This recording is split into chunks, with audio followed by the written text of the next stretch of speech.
Assalamualaikum warahmatullahi wabarakatuh. Perkenalkan, nama aku Faliza Armatara dengan NIM 0502242159. Aku mahasiswi kelas AKS 3D, Prodi Akuntansi Syariah Universitas Islam Negeri Sumatera Utara.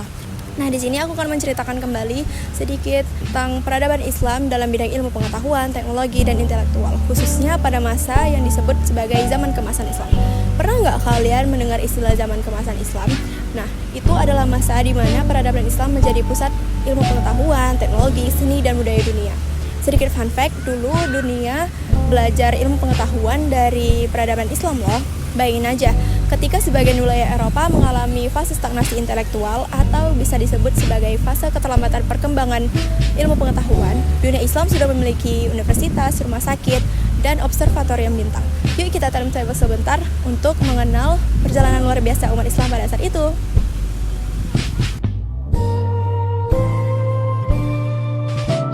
Yang membuat peradaban Islam maju bukan hanya kekuatan akademiknya, melainkan budaya keilmuannya, diskusi ilmiah, keterbukaan berpikir, bahkan penghargaan terhadap ilmu merupakan ciri utama peradaban Islam. Zaman kemasan Islam dimulai dari abad ke-8 Masehi ketika kekuasaan Islam dipegang oleh dinasti Abbasiyah. Khalifah Abu Ja'far al-Mansur mendirikan kota Baghdad, kemudian berkembang menjadi pusat ilmu pengetahuan dunia. Di bawah kepemimpinan Harun al-Rashid dan putranya Al-Ma'mun, Baghdad menjelma menjadi pusat pemerintahan, perdagangan, dan yang terutama ilmu pengetahuan.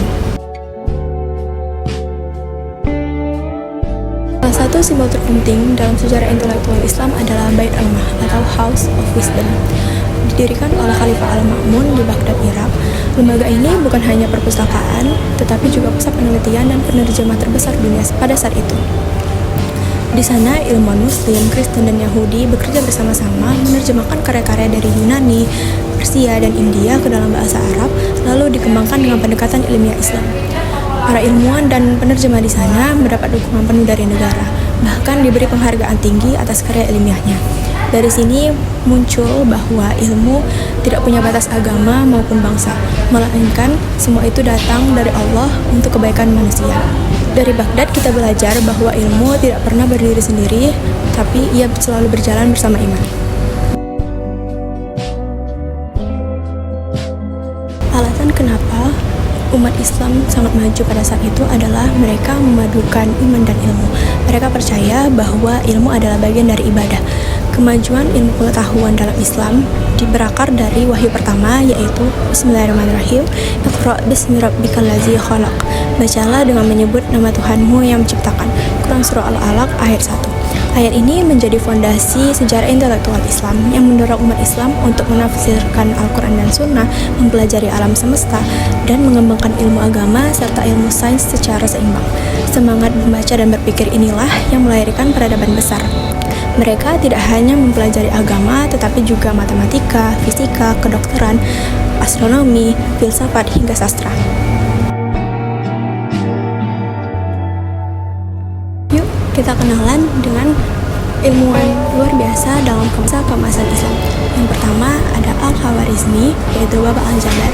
Beliau menemukan konsep Al-Jabar yang dari dasar matematika modern. Yang kedua ada Ibnu Sina atau Avicenna, yaitu ahli kedokteran. Karyanya Al-Qanun fi Al-Tibb merupakan komedis utama di Eropa selama lebih dari 500 tahun. Yang ketiga ada Al-Biruni, yaitu ahli ilmuwan serba bisa. Ia meneliti bumi, astronomi, geografis, dan menulis tentang budaya India. Yang keempat ada Al-Farabi, yaitu filsuf besar. Ia mengembangkan logika dan filsafat lalu menghubungkannya dengan nilai-nilai Islam. Dan yang kelima ada Jabir Ibn Hayyan, yaitu bapak kimia. Ia menemukan proses distilasi dan eksperimen laboratorium modern. Semua tokoh ini memiliki satu kesamaan, yaitu mereka meneliti dengan niat ibadah, mencari kebenaran dan kemaslahatan umat.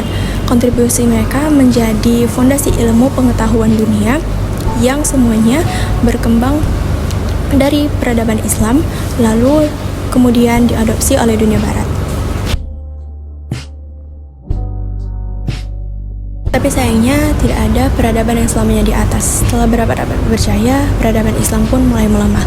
Kemunduran peradaban Islam terjadi ketika semangat berpikir kritisnya melemah, ilmu tidak lagi dikembangkan, dan riset mulai ditinggalkan.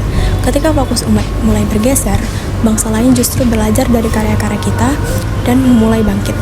Dari warisan inilah, bangsa Eropa memulai masa Renaissance dan dunia Islam pun perlahan tertinggal. Jadi, kemundurannya bukan karena ajaran Islam, tetapi karena semangat keilmuannya mulai ditinggalkan. Teman-teman, zaman kemasan Islam membuktikan bahwa iman dan ilmu adalah kunci peradaban besar. Jika dahulu umat Islam memimpin dunia dengan ilmu pengetahuan, maka kebangkitan hari ini pun hanya bisa terjadi jika kita menghidupkan kembali semangat Iqra. Karena peradaban besar tidak lahir dari kekuasaan atau kekayaan, melainkan dari iman dan ilmu yang berjalan bersama. Terima kasih sudah menonton, jangan lupa terus belajar dan bangga jadi bagian dari peradaban Islam. Wassalamualaikum warahmatullahi wabarakatuh.